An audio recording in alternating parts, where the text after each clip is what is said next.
Turn your Bibles to the Book of Esther. Kind of right in the middle of the Old Testament, Ezra, Nehemiah, Esther.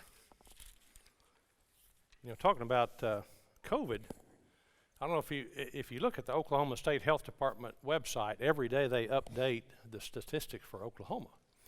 And there's a really interesting graph on there, but basically in Oklahoma, the number of new reported cases per day peaked in the second week of January at about 3,800 new cases per day. Since then, it has absolutely dropped, and now we're down to about 600 new cases per day in the state. So we're less than 1/6 of what we were about 6 weeks ago.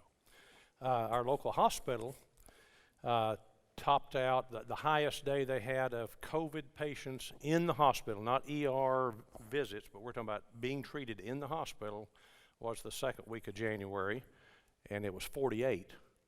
And we've been less than 10 for 2 weeks, and as low as 6. So we're definitely making good progress on this. Oklahoma, as of last Friday, had 14.4% of the population had at least one vaccine. They have shown, the AMA sends us out all the research every week, and they've shown that on the two major vaccines that have been approved so far, that even after the first shot, 2 weeks after the first shot, 92% are immune. So the purpose of the second shot is to prolong the immunity, so you'll be immune longer. So we're making great progress, and I think we're getting closer to normal again, and we're all excited and ready, right? So, and kind of a byproduct of us being careful. Have you heard much about the flu this year? You know, in our clinic, and our clinic has 8 doctors and PAs, we probably had 10 cases of flu in 3 months. Usually, in a year like this, we would have had several hundred by now. So what we're doing, all this stuff we're doing for the COVID, is protecting us against the flu. Pretty amazing, isn't it? Anyway, so we've learned something. I remember, years ago, when I used to watch news on TV, you'd see pictures of Japan and China during the flu season. You'd see everybody walk around with masks on, and we were thinking, oh, look at those germaphobes. Yeah, well, they were right. I mean, it works. And as we studied in one of the video lessons back in April when the church was shut down, God actually started all that back in Leviticus when he told the Jews that's one way to stop infectious disease was to put a mask on. God knew all that before we knew about germs. Yeah. Anyway, so tonight we're starting Esther, but actually we won't get we'll do the first chapter of Esther, but let's do a little background first. We are called to faith, not by sight, but by simply, in other words, not by proof, in other words. But still, I love it when we have lessons that show external proof of that the Bible is true. Because, there's so many doubters and haters and agnostics out there that just think the Bible is just a big fantasy, that I love it when we have lessons that show that it absolutely is not. Right. And, the last lesson Pastor gave on Genesis, I think it was February 3rd. If you were not here, please watch that on our YouTube channel on Genesis. He was going through the first part of Genesis 6 where he was talking about the giants. And, of course, that would just, if you're worldly and don't have any knowledge about that, you think, well, that's just one more example of the Bible being a big fantasy. But that was a phenomenal lesson that Pastor gave, showing not just the giants through the Bible, but all the external evidence that these giants really lived. Anyway, and then I think back to 2 or 3 years ago, we did a series here on biblical archaeology. And again, you can go to YouTube and just type in biblical archaeology and see some amazing videos about Sodom and Gomorrah, the Noah's Ark, the Jericho wall, how it fell out instead of in. I mean, it's all out there. It's all out there. So people choose not to believe, even though there's absolute solid evidence, that the Bible is absolutely true. It's a very historical book as well as a book of faith.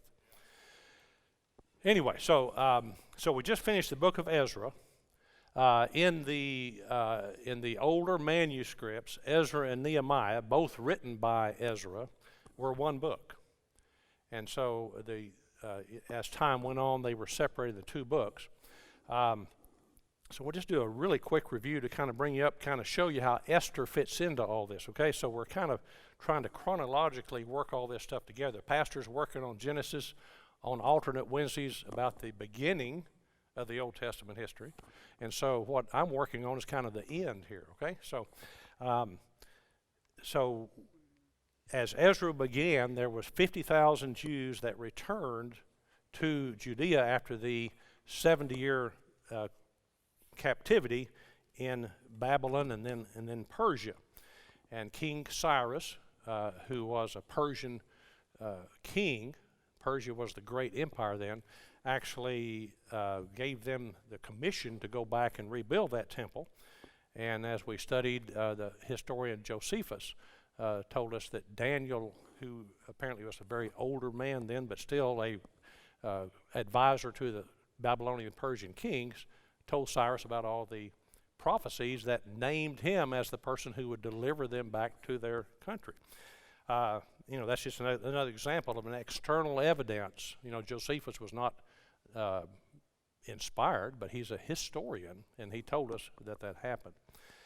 Anyway, and so as we studied Ezra, we also talked about how it names the prophets Haggai and Zachariah as prophets to the Jews when they went back to Judea. So we actually took a couple of lessons from Haggai and Zachariah. And then after they finished rebuilding the temple in Ezra 6, it mentions that they are now under King Darius I of Persia, and so also spoken as Darius. So they didn't build for about 20 years because they were discouraged by the locals, and so then it took them several years to build. So during that time there were several kings. And we'll look at a timeline. Go ahead and bring the timeline up. Okay, so this kind of shows you how we can put all this together. So in chapter 1 through 6 of Ezra, Cyrus was the Persian king as that story began. And the year 539, that's when that 50,000 people under the leadership of Zerubbabel came back to Judea. And then the temple was completed 24 years later. Again, that there was 20-something years where they were discouraged and didn't build. Now, Cyrus had a son. He was actually the next Persian king, but he only reigned for just a few years. He was killed in battle, and so he is not mentioned in the Bible. Cyrus is. Okay? And then we mentioned when we studied Ezra that between Ezra 6 and 7, there's a 50 to 60 year period that's not mentioned in Ezra what happened, but that is when the Book of Esther occurred.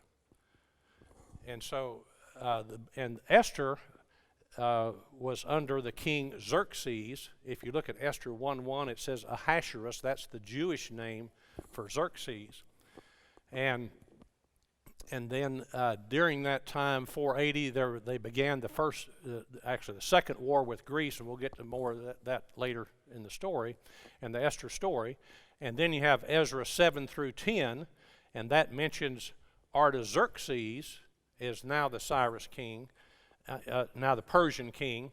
And see, Artaxerxes is the son of Xerxes and his wife, Esther.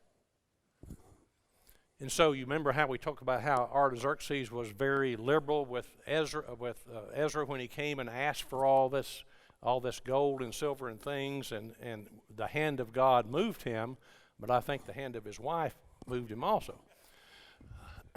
Okay, so in 758, Ezra brings about, I think it's 1,500 men and their families back, and then 12 years after Ezra brings a group back, Nehemiah brings the third group back, and that's still under Artaxerxes. So that's the chronology, and so during Nehemiah's time is when Malachi the prophet prophesies. So see, here you have right at the end of this is the end of the Old Testament history. And so you have these books, Ezra, Nehemiah, and Esther, and then you also have the three prophets that we just mentioned, Haggai, Zachariah, and then Malachi. So what I thought we might do is just kind of do all these together so we could, in our heads, kind of chronologically see how this fits together. Because this is about 400 years before Christ, after the end of Nehemiah and Malachi, that's when the Old Testament goes silent for for about 400 years until the time of Jesus begins and the Gospels. So I thought that might be helpful to kind of help you see how that fits together. Okay, let's see here. So keep that up there for just a few minutes. So when the Jews were taken into captivity, it's not like they were captive and put into jails. It was what was called a relocation captivity.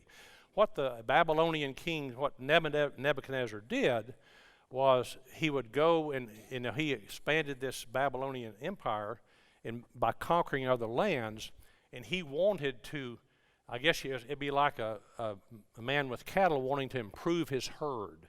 So what he did, he would bring back the people that were skilled, the traders, the skilled people, anybody that was of wealth, but he'd leave the poor people in the land to work the land because he still expected taxes, and then he would sometimes move other people into the land, which is what he did there in Samaria, and that's where we got some of the Samaritans who were mixed race with the few Jews that were left. Let's talk numbers of people. Ezra, when we studied Ezra in chapter 9, he talked about the remnant. He was talking about the remnant of Jews that were now back in the promised land after this captivity.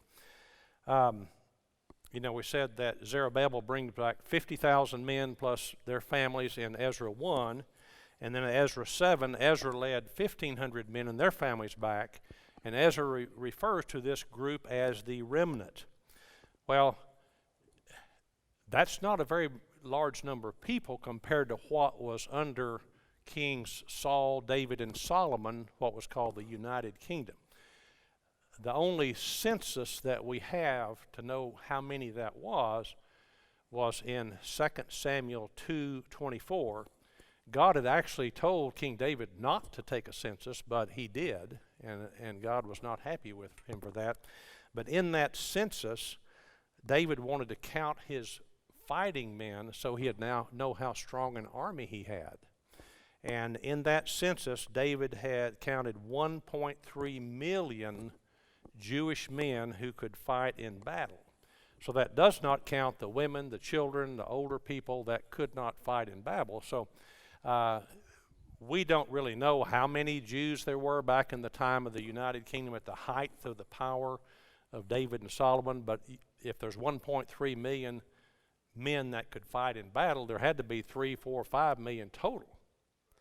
Now, so you compare that to now, there's 50,000 plus 1,500 plus some women and children. Of course, they're having more children, but still, that's not a very small number compared to 3, 4, or 5 million. So that's why Ezra called them a remnant. Anyway, so, okay, put the map up now, if you would. Okay, so let's talk about this Persian Empire, okay? This was really the first great, huge world empire. The Egyptians had an empire earlier that pretty much just kind of covered Egypt and some of the land around Egypt. If you can look at this map, off to the left, all the blue is sea and ocean, so the Mediterranean Sea, and then there's the Black Sea, the Caspian Sea, and then the Arabian Sea. So at the Mediterranean Sea, just to the right of the Mediterranean Sea, that's Judea, that's Israel today. And down here, the orange part on the lower left is Egypt, and then down into what would call Ethiopia. In the Bible, it's called Cush.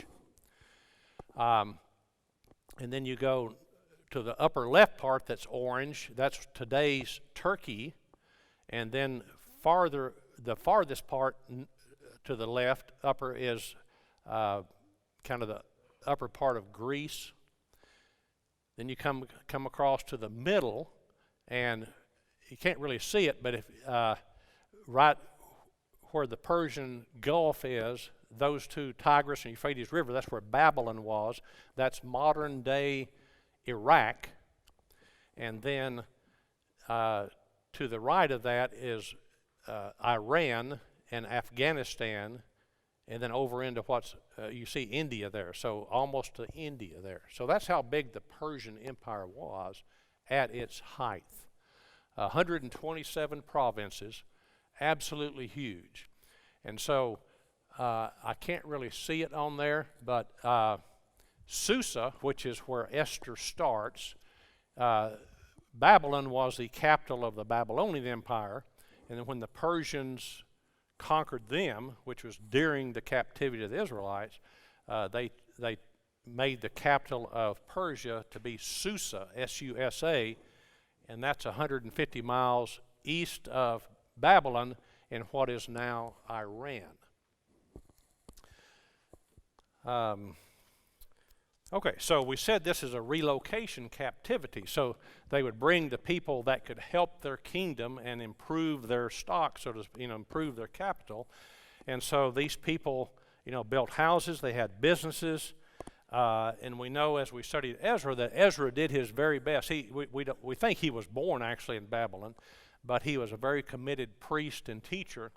And we talked about how he was the first scribe. He was the first one to make copies of the Torah, the law of Moses. And he also is the first one to set up synagogues, which are teaching centers.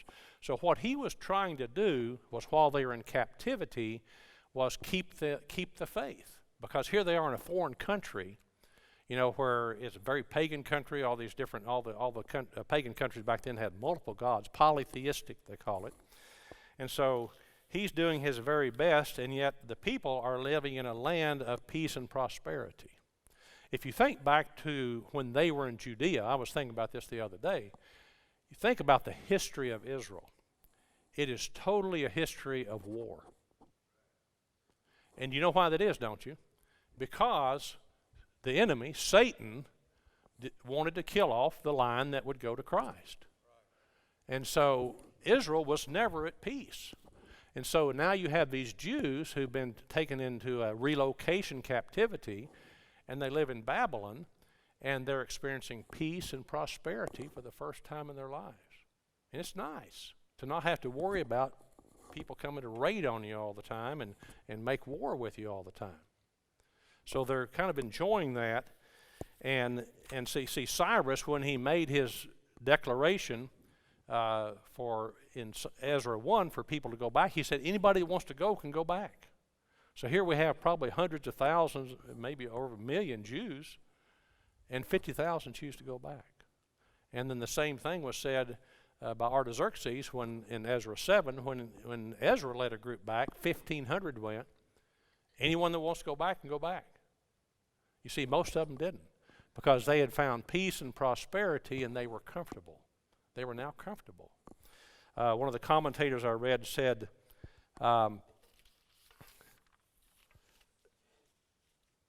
he said, the Jews had quit, many of the Jews in Babylon and Persia had quit singing the song of the Lord and were now singing the songs of the world. I thought that was a pretty good comment. Anyway, it's if you think about it, that's kind of a common happening with immigrants.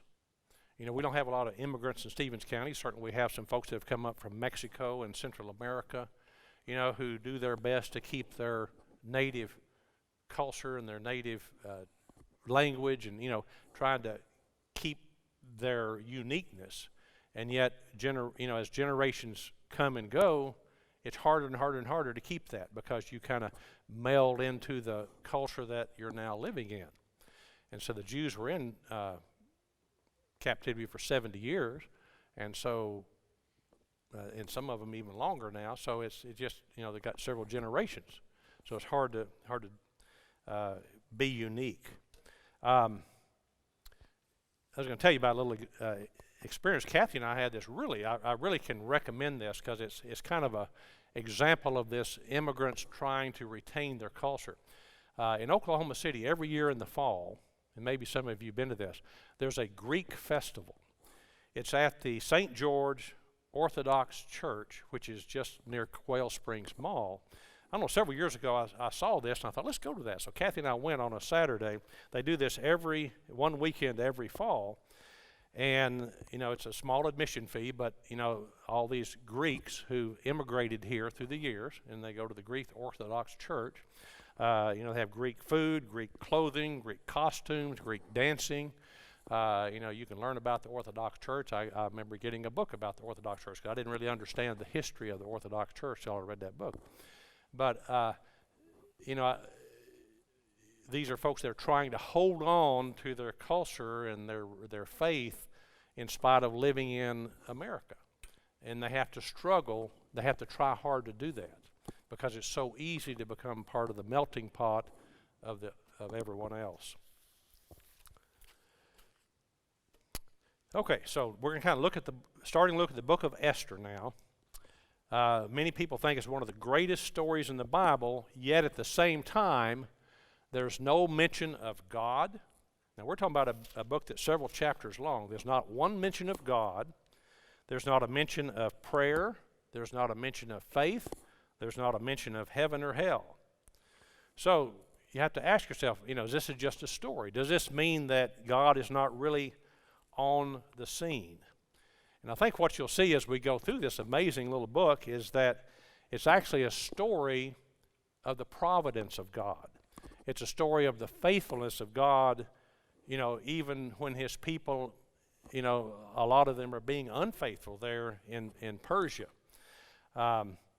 Esther shows us the passion and the loyalty of God to his people, even when they're not passionately loyal to him. And it's easy for us to kind of point fingers at them, but that can be us too. We can kind of live our life and be nominal Christians and not really be passionately loyal to God, but God is passionately loyal to his people.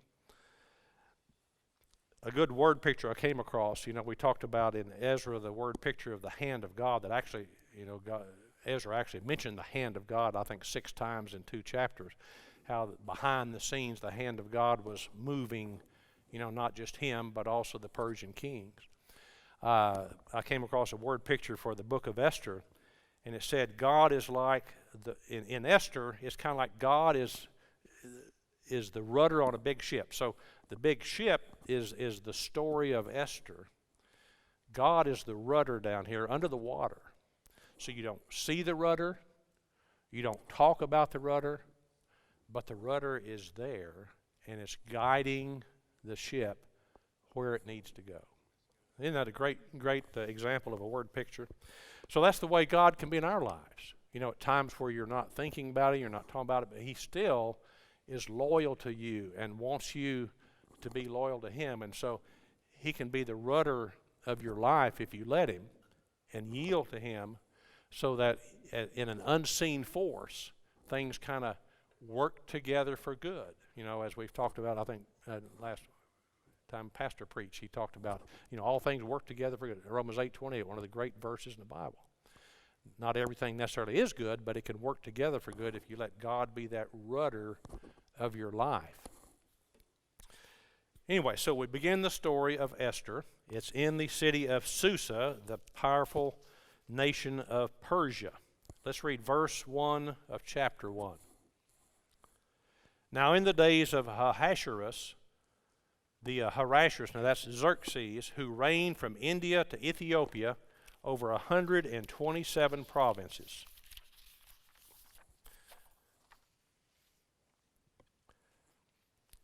And it says, stretching from India to Cush. So we mentioned now Cush is what we're called Ethiopia now. So that was the map we showed you.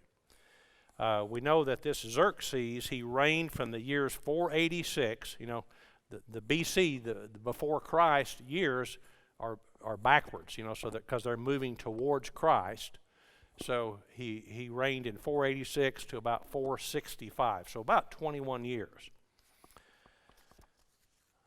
Verse 2 and 3. And all the verses here on your lesson sheet if you don't have your Bible with you. And tonight I used verses out of the New International Version. At that time, King Xerxes reigned from his royal throne in the citadel of Susa. And in the 3rd year of his reign, he gave a banquet for all of his nobles and officials, the military leaders of Persia and Media, the princes and the nobles of the provinces were present.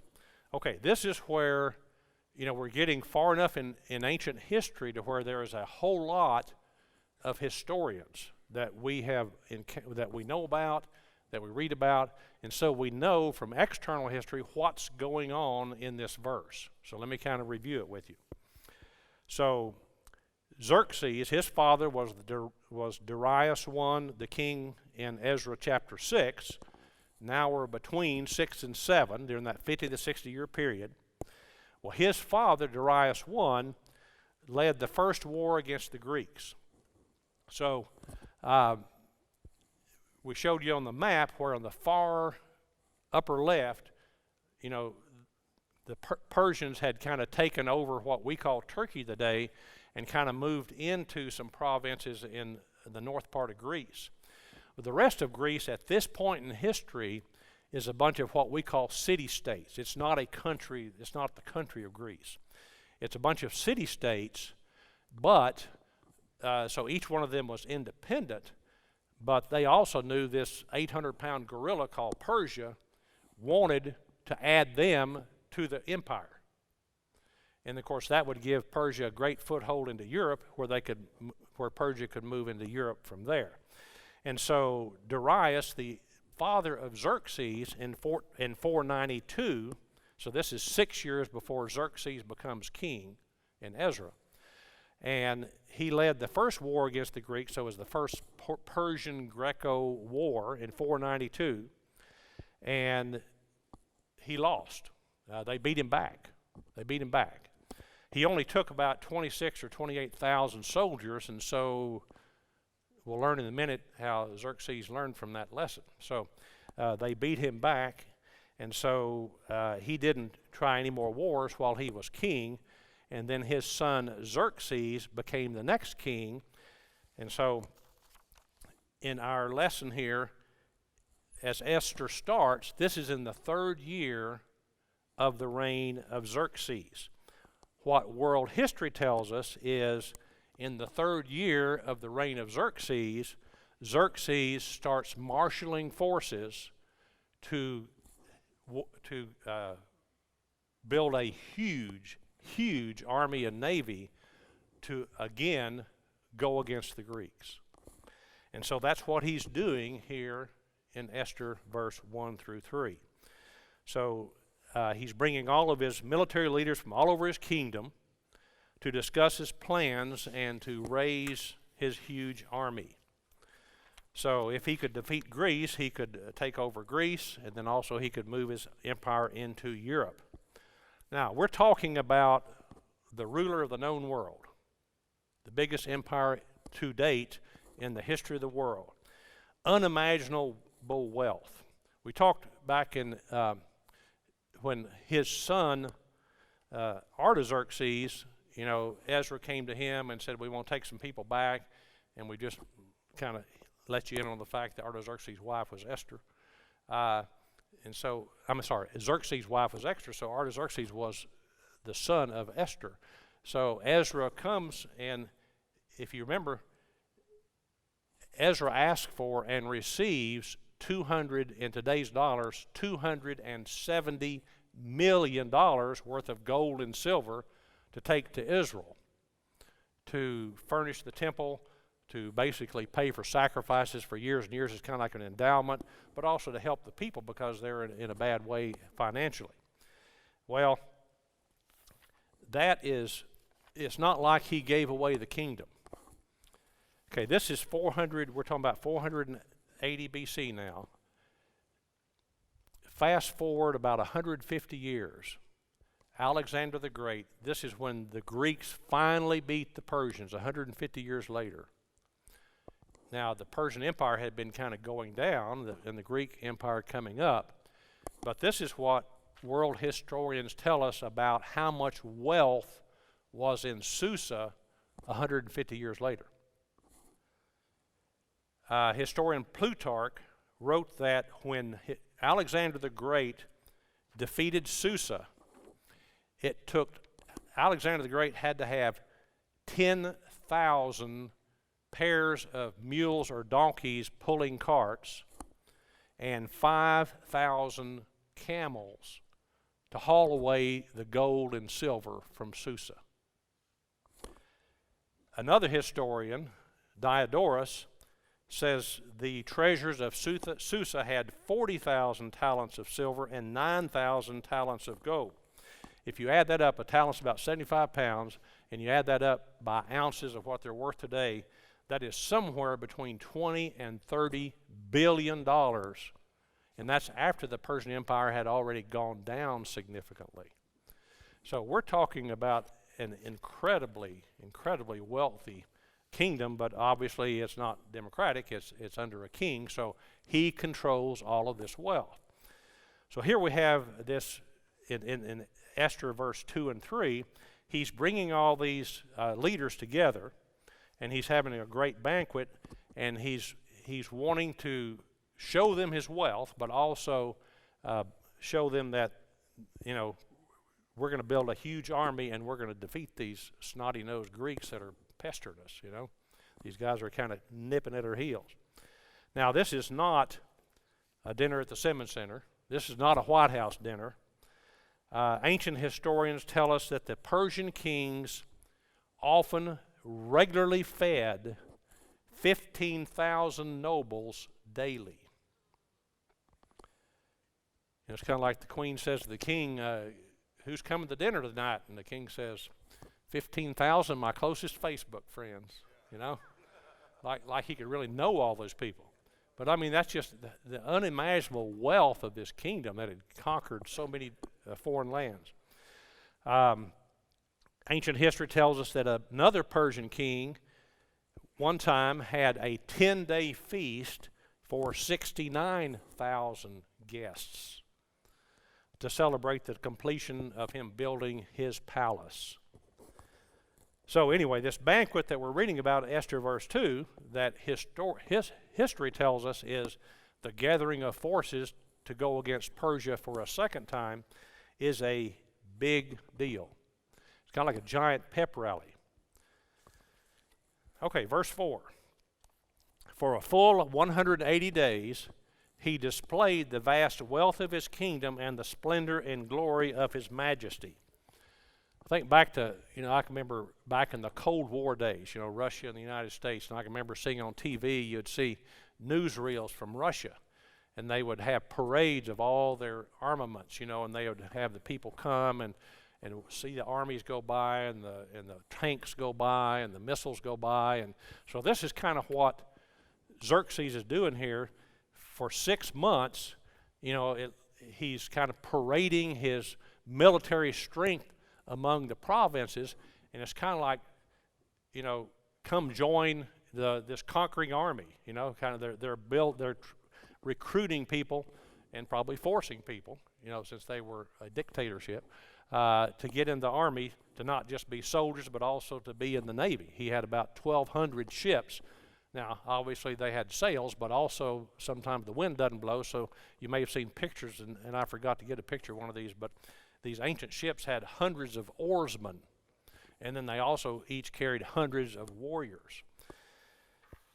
Anyway, so he's spent 6 months kind of gathering this army, and then let's see what happens next. Let's see here. I guess we hadn't finished talking about that yet. To show you how massive his army is, and this is where historians are a little bit different with numbers. Kind of the minimum number in history of what his army was 250,000 men. Some of the historians say it was even over 1 million, maybe close to 1 million. And I mentioned that his father, when he went to fight the Greeks, only took 26 to 28,000 men and was defeated. So Xerxes is said, look, I'm not showing up with 30,000, 50,000. We're just gonna overwhelm these Greeks. And so he gets this massive army plus this massive navy. And so to give you an idea how huge this army is, I mean, we're talking 250,000 people, but the world population at that time is estimated to be 100 million people. So today's world population is very close, estimated to be 8 billion people. So if percentages-wise, if the United States had an army the same size that Xerxes did, we would have an army of 20 to 30 million men. The United States, including reserves, has an army of 2 million men. So he has an army 10 times the size of the United States Army in proportion to the population. So this guy has got some serious military might built up. Okay, verse 5 through 8. When these days were over, so when the 6 months of building the army were over, the king gives a banquet lasting 7 days in the enclosed garden of the king's palace for all the people from the least to the greatest who lived in the citadel of Susa. So all the occupants of the capital city got to come for 7 days and feast at his palace. The garden had hangings of white and blue linen, fastened with cords of white linen and purple material to silver rings on marble pillars. There were couches of gold and silver on a mosaic pavement of porphyry, marble, mother of pearl, and other costly stones. Wine was served in goblets of gold, each one different from the other, and the royal wine was abundant in keeping with the king's liberality. By the king's command, each guest was allowed to drink with no restrictions, for the king instructed all the wine stewards to serve each man what he wished. Okay, bring up the picture of the palace of Susa. Okay, so humongous palace. This with its garden covered 250 acres, so half of a square mile is how big this palace and its gardens were. History tells us that craftsmen and laborers were brought in from all over the Persian Empire based on their, what their trade was. And to go back to the palace for just a second. So you think about the foundation for this. I don't know if you saw pictures back when that big 54-story tower in Oklahoma City was built. How many thousands of dump trucks of concrete and how deep the hole was for the foundation. So what they did for this, by history tells us that they dug down to bedrock 60 feet. So this is 44 feet right here. They dug down 60 feet to bedrock and filled it in with gravel and pressed that down. They mashed that in. That was their foundation. So think of the thousands and thousands of laborers that it took to do that. This is all by hand and, probably carts and oxen and things like that. They dug down 60 feet and filled the bedrock up to level with gravel. And then they made the palace of sun-dried brick, of gold from Sardis, silver and ebony from Egypt, cedars from Lebanon, ivory from Ethiopia, and then the stone columns were cut and erected. And when I saw those stone columns, I thought, maybe that's where they used some of those giants Pastor was talking about, We saw pictures of the giants in this lesson, the giants holding the bison under each arm, You could sure use some giants on a project like that. Anyway, so verse 5 says that the banquet was held in the garden. Okay, now put the picture of the gardens up. Now this garden was actually, we don't have, history doesn't tell us exactly about the gardens of Xerxes. Xerxes married the daughter of Cyrus. That's how they kind of kept everybody in line, was keeping the lines of the kings and queens kind of intermarrying. So he married the daughter of Cyrus. So Cyrus was his let's see here. Yeah, grandfather. Okay, anyway, so we do have, this is the picture of Cyrus's gardens. They were 30 miles north of where Xerxes' gardens were. Anyway, but these gardens, they would have irrigation, of cut limestone. They would bring in, it was really the first zoological garden. Talk about zoos. The word zoo comes from zoological garden. And so these emperors, to impress their people and their guests from other countries, they would bring in animals from all over the kingdom that were strange, that the locals hadn't seen, and have them in cages. They would bring in trees and plants from all over the kingdom, and then they have these massive, massive gardens that were irrigated. And so that's where this dinner was for all the residents of Susa. So the king was, again, showing off to the people of his capital, kind of entertaining them in his zoological garden. And they were getting to see animals they had never seen before. Just like when we go to a zoo, we see animals that we've never seen before. But this is where all this stuff started.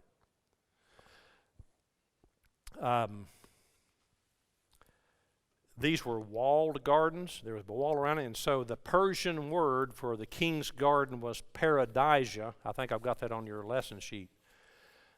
And paradisia was a Persian word that means walled garden. And that's the word in English that we get the word paradise. And you may remember that the Garden of Eden was often referred to as God's paradise. Okay, let's get back to the story. Verse 9, Queen Vashti gave a banquet for the women in the royal palace of King Xerxes. Okay, Vashti is a Persian word that simply means the most beautiful one. So she was considered the most beautiful woman in Susa, or at least, whether or not in Persia, but at least Susa. So he had taken her for his wife. So historians tell us she was the first wife of Xerxes. And history tells us she was a powerful, she was merciless, and she was shrewd. So she was quite the strong woman. History also tells us that the Persians did not have customs like the Jews did, where the men and women would eat separate at banquets. So that they were not doing this because that was their custom. It's just something that she chose to do this time.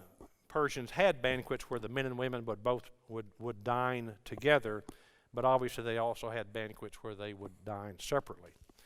Okay, verse 10 through 11.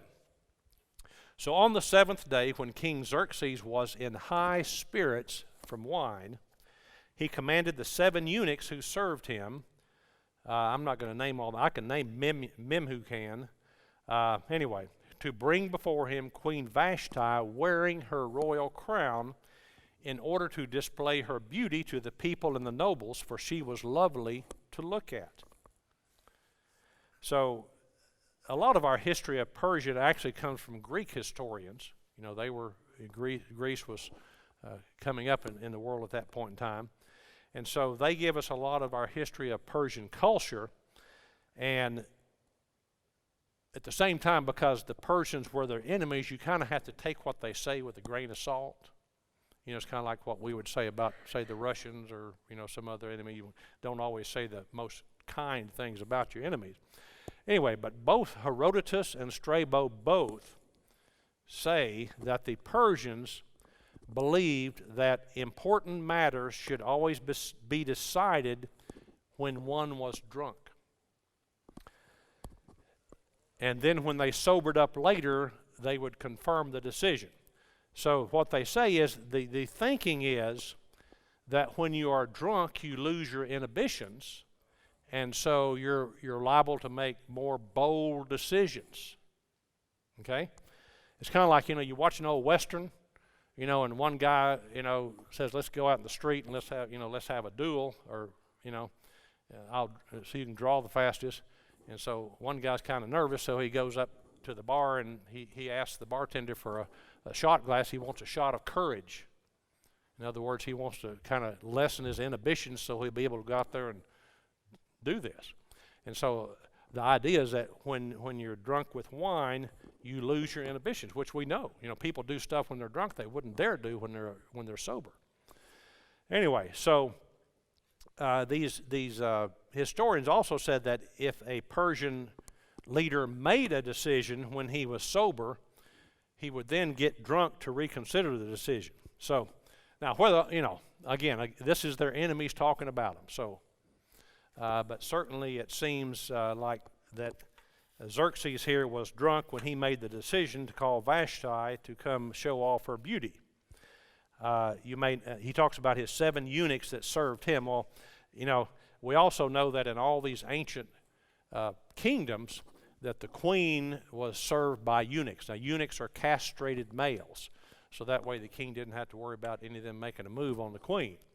So these are the eunuchs that served the king and went to get the queen. So the drunk King Xerxes orders Queen Beautiful Vashti to parade her beauty before all the people and the nobles at his banquet, most of whom I think are drunk. So we don't know exactly what the king's order was. I mean, you can read everything in commentaries to, come wearing only your crown, or do this or do that, or dance seductively, or but whatever he told her specifically, we do know that she refused because it was something that she considered to be shameful. We know from history that public displays of beauty were expected of the king's concubines, but not of the queen. So he was asking something of the queen that was not expected and was considered shameful by the queen because of the dignity and integrity of her position. So he was asking her to act like a concubine. Okay, verse 12 through 14. But when the attendants delivered the king's command, Queen Vashti refused to come. Then the king became furious and burned with anger. Since it was customary for the king to consult experts in matters of the law and justice, he spoke with the wise men who understood the times and were closest to the king. And so here we have another list of the wise men. The 7 nobles of Persia and Media who had special access to the king and were highest in the kingdom. And so just like our president has a cabinet of advisors, all the Near Eastern countries back in ancient time had a group of wise counselors who were there for him to counsel. And this is another reason we believe that Daniel was dead by now. He had been taken as a young man in the early captivity, and as a young man became advisor to Nebuchadnezzar, and then the succession of Babylonian kings, and then even apparently, according to historians, Cyrus, the first Persian king. But by then, this was quite a period of time, and so he would have been in this group had he been alive, because he was in this group for all the other kings before this. So this is why we believe that Daniel has died by this time. Anyway, so this is he consults his wise counselors. Verse 15, that's on the back of your page. According to the law, what must be done to Queen Vashti? She has not obeyed the command of King Xerxes that the eunuchs have taken to her. Then Memucan, he's one of these 7 advisors, replied in the presence of the king and the nobles, Queen Vashti has done wrong, not only against the king, but also against all the nobles and the peoples of the provinces of King Xerxes. For the queen's conduct will become known to all the women, and they will despise their husbands, and say, King Xerxes commanded Queen Vashti to be brought before him, but she would not come. This very day the Persian and Median women of the nobility who have heard about the queen's conduct will respond to the king's nobles in the same way. There will be no end of disrespect and discord. How about that? Of course, we are in a very male-dominated society back then, and women were supposed to be very subservient to their husbands and just kind of be seen and not heard. So he is afraid that the word will get out and all their wives are going to act just like Vashti and, just tell them, no, I'm not doing what you tell me to do. Anyway, so that's the wise counsel he receives from Memucan. Verse 21 and 22. So in your blank there it says the women will revolt and have no respect for their husbands. Okay, verse 21 and 22. The king and his nobles were pleased with this advice. They're all shaking their head. Yeah, you bet. We don't want our wives doing that. So the king did as Memucan proposed. He sent dispatches to all parts of the kingdom, to each province in his own script, and to each people in their own language, proclaiming that every man should be the ruler over his own household using his native tongue. In other words, the native tongue, he has conquered many, many different foreign peoples, all with different tongues. And so we talked about this when we talked about Cyrus making the decree in Ezra 1, how they spread the news. There was no internet, there was no radio, no newspaper. How do you spread the news? If you got here's your 127 provinces, people of all nations and all tongues. So they sent dispatches to all the major cities and all these different places. And so they were called heralds. A herald is a messenger. And so each city would have a town square, and there would be a bell or a horn, and everyone knew that when you heard that horn or you heard that bell, you had so much time to get to the town square, because a messenger from the king had a message for all the people. And this verse is simply saying it was given in their native language so everybody could understand what the message was. So the message was, women, you gotta obey your husbands. You can't act like Queen Vashti, in case you've heard about that. So they sent the word out. Okay, and then chapter 2, 1 through 4. Later, when King Xerxes, this is 3 to 4 years later. Later, when King Xerxes' fury had subsided, he remembered Vashti and remembered what she had done, and he had decreed about her. See, in the first chapter, he's all about getting ready for war. He is getting ready for war with the Greeks. He's marshaling his forces. He's having these banquets. He's having these parades. He's building this massive, massive army. And so, when the chapter ends, he's ready to go to war. So he doesn't really take care of he just deposes Vashti, but he doesn't really do anything about it, get another queen, because he'd gone to war. Okay, but now, when he's come back from war, the fury has subsided. So, he's not really mad anymore, but he remembered what he had done with her. He realized he needs a queen now. He's back in town. So the king's personal attendants proposed, let a search be made for a beautiful young virgin for the king. Let the king appoint commissioners in every province of his realm to bring all these beautiful young women into the harem at the citadel of Susa. Let them be placed under the care of Haggai, the king's eunuch, who's in charge of the women, and let beauty treatments be given to them. Then let the young women who please the king let the young woman who pleases the king be queen instead of Vashti. This advice appealed to the king, and he followed it. So we mentioned there's a 3-year gap where he does the second Greek-Persian war. And this is when we talked about when we're studying Ezra. If you've seen the movie, The 300, great movie, but this is when this occurs. So he's moving his army into the Greek city-states, and at Thermopylae, a Greek of 300 Spartans basically holds them off long enough for reinforcements to come. They eventually, 300 are dead, but they hold off a massive Persian army. Great movie, but that's when historically this occurred here between Esther 1 and Esther 2. And also there was a great naval battle which the Greeks outsmarted the Persians and beat the Persians. So now Xerxes has lost the second Greek-Persian war and is back at his palace. So the Greeks haven't taken over any of the Persian territory, but they've kept the Persians from taking over the Greek city-states. Okay, so we're going to end the lesson tonight by watching a 3 or 4 minute video from YouTube about the Greek-Persian War, so you can kind of understand them a little bit better. It gives you the background of what's going on in the book of Esther. It's really fascinating because Esther is going to become the queen, the wife of Xerxes, and as we learn, the father of Artaxerxes, the next king. And so here we have a woman of God at the highest level of government in the greatest kingdom in the world.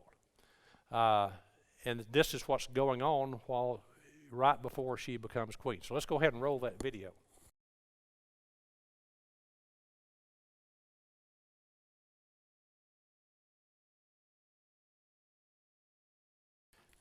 So what you're seeing, we mentioned earlier, God is protecting his people because that's the line of Christ. So you think back to Genesis, the end of Genesis, he puts Joseph in at the top of Egyptian government, a foreign government. Why? To protect the line of Christ, because without Joseph being there, and taking care of the problem during the famine, and then Joseph's family coming, they would have died. And that was the line of Christ. And then you have Daniel. You know, during the captivity, God wants to make sure the Jews are not slaughtered when they go into Babylonian captivity. He gets Daniel and puts him at the top of government. And so Daniel's now dead, so now there's lots of Jews still there. So Esther, so God uses his people. You know, God's the rudder, not always seen, not always talked about, not always heard, but he's guiding because he has his purposes. He has his purposes, and we don't always know what they are. We don't realize what they are, but our job is to have faith in God and trust in God that, you know, if we yield to him, we're open to his leading, that he will be that rudder to your life and to my life. Anyway, so next time we'll kind of restart at Esther chapter 2. I think hopefully you've got some good information tonight to kind of get a background for Esther, because it's fascinating how this all plays into world history, and world history has basically proven that all this occurred. It all occurred.